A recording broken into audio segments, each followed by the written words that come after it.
اب جو حوالہ ہے کوئی اور مانے یا نہ مانے کہ سیدہ کے گھر پہ حملہ ہوا نہیں ہوا، کوئی انکار کرتا ہے کوئی تسلیم کرتا ہے، لیکن حضرت ابو بکر مان گئے۔ اب یہاں پہ میں اہل سنت کی 1 2 نہیں 10 کتابیں آپ کی خدمت میں پیش کرنا چاہتا ہوں کہ جس میں حضرت ابو بکر کا خود کا اقرار موجود ہے، ان کا پچھتاوا موجود ہے۔ وہ کہتے ہیں کاش میں نے اپنی زندگی میں یہ 3 کام نہ کیے ہوتے، کاش میں نے اپنی زندگی میں یہ 3 کام نہ کیے ہوتے، جن میں ایک کام یہ کہ کاش میں نے فاطمہ زہرا کا دروازہ نہ توڑا ہوتا۔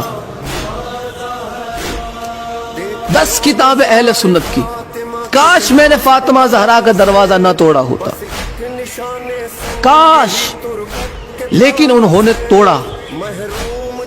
یہ افسوس کر رہے ہیں اس پر۔ رسول اللہ کی شہزادی غضبناک ہو کر ان سے دنیا سے گئی۔ پہلے آپ وہ 10 کتابیں ملاحظہ فرمائیں۔ پہلی کتاب ہے تاریخ تبریز، جلد 2 صفحہ نمبر 205۔ دوسری کتاب ہے مروج الذہب، جلد 2 صفحہ نمبر 236۔ تیسری کتاب ہے میزان الاعتدال، جلد 3 صفحہ نمبر 109۔ چوتھی کتاب کنز العمال، جلد 5 صفحہ نمبر 632۔ پانچویں کتاب تاریخ مدینہ تو دمشق،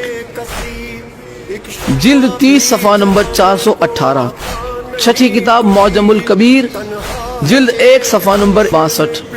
ساتویں کتاب تاریخ اسلام امام ذہبی کی، جلد 3 صفحہ نمبر 118۔ آٹھویں کتاب عقد الفرید، جلد 5 صفحہ نمبر 21۔ نویں کتاب الامامت والسیاست، صفحہ نمبر 31۔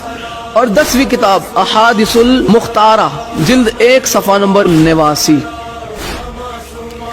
10 کتاب اہل سنت کی کہ جس میں یہ بات نقل کی گئی کہ حضرت ابو بکر نے آخری وقت میں یہ پچھتاوا اظہار کیا کہ کاش میں یہ کام نہ کرتا۔ وہ مانتے تھے کہ انہوں نے سیدہ کے در کو توڑا تھا، یہ مانتے تھے کہ انہوں نے سیدہ کے دروازے کو آگ لگوانے کا خود ہی حکم دیا۔ یہاں پہ خود حضرت ابو بکر کا جرم ان کی زبان سے قبول ہوتا نظر آ رہا کہ یہی تھے، اور میں اہل سنت کی کتاب الامامت والسیاست کے حوالے سے بتا چکا، اس کتاب کی توثیق بھی آپ کی خدمت میں پیش کر چکا کہ الامامت والسیاست اہل سنت کی معتبر ترین کتابوں میں سے ایک ہے۔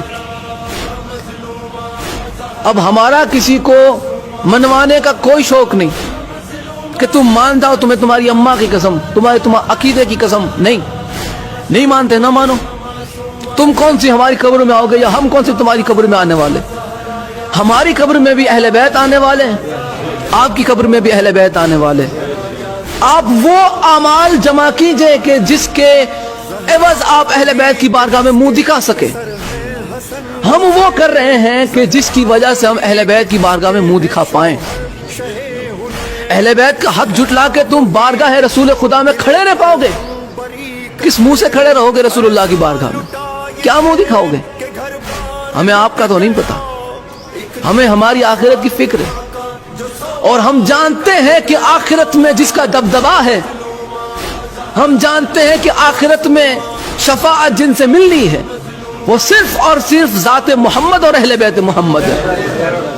صحابہ کو بھی اگر نجات چاہیے تو آل محمد کے در پہ ہاتھ پھیلانا پڑے گا، امتی کو بھی نجات چاہیے تو اہل بیت کے در پہ ہاتھ پھیلانا پڑے گا۔ اہل بیت کی حقانیت کو جھٹلا کے تم کون سے امتی رہ جاتے ہو؟ پھر تم میں اور یزید میں فرق کیا رہ جاتا ہے؟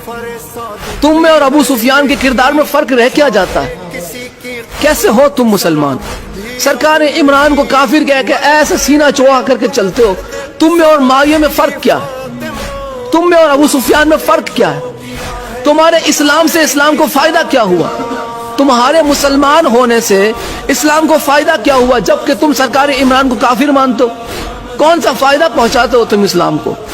ایسے مسلمانوں سے اسلام کے کھلم کھلے دشمن اچھے ہیں۔ یہ آستین کے سانپ ہے۔ جس طرح اس زمانے میں اس دور میں آستین کے سانپ ہے، ویسے ہی اس دور میں بھی آستین کے سانپ تھے۔ کہ جنہیں آج بھی مسلمان سانپ ماننے سے انکار کرتا ہے. اہل بیت پہ ظلم کرنے والا مسلمان نہیں, اہل بیت پہ مصائب ڈھانے والا صحابی نہیں, اہل بیت سے محبت کرنے والا صحابی ہے, اہل بیت کے در پہ اپنا سر جھکانے والا سچا صحابی ہے. اگر صحابہ میں پہچان چاہتے ہو تو جناب سلمان کی سی عقیدت کس میں ڈھونڈو. کون جناب سلمان فارسی علیہ السلام کی طرح اہل بیت سے محبت رکھتا؟ کس نے جناب سلمان سے اہل بیت کا ادب سیکھا؟ کس نے جناب سلمان سے اہل بیت کی محبت سیکھی؟ جس نے سیکھی ہے وہ ہمارے سر آنکھوں پر, وہ ہمارے سر کا تاج ہے. ان کے قدموں کی خاک ہماری آنکھوں کی سرما اگر بنے, ہماری آنکھوں کا سرما بنے, ہمارے لیے شرف ہے. وہ ہے سچے صحابہ. آپ انہیں صحابہ ہمیں منوانے پہ تلے ہوئے ہیں کہ جن سے رسول اللہ کی شہزادی غضبناک ہو کر دنیا سے گئی, ہم سے نہ مانا جائے گا. اب آخری حوالہ اور آج کی گفتگو تمام سیدہ سلام اللہ علیہا کی شہادت میں آپ کی خدمت میں پیش کر چکا کہ سیدہ سلام اللہ علیہا پر جو ہے ظلم ہوئے,